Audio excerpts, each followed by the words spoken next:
West Philippine Sea. Aminado ang PCG na sasaluhin ng Pilipinas ang gastos sa mga nasirang gamit at pasilidad ng barko na binomba ng tubig ng mga Chinese Coast Guard. Nako, may detalye hinggil dyan si Christopher Tirambulo. Christopher.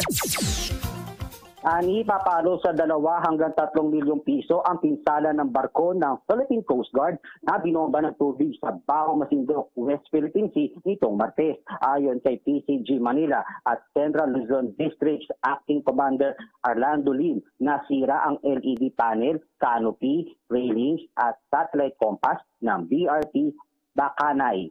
Dagdag ng opisyal na kaagad aayusin ng mga pinsalang gamit at pasilidad na naturang barko na gagastusin ng Pilipinas.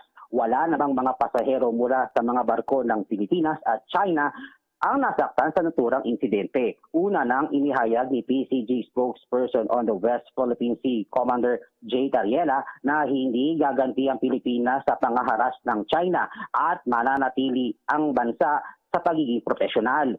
Kaya naman, pinagpapaliwanag ng Department of Foreign Affairs si Chinese Embassy of Manila Deputy Chief of Mission Zhu Jingyong hinggil sa ginawang harassment ng mga barko ng China sa Pilipinas na nagsasagawa lamang ng routine at regular humanitarian mission.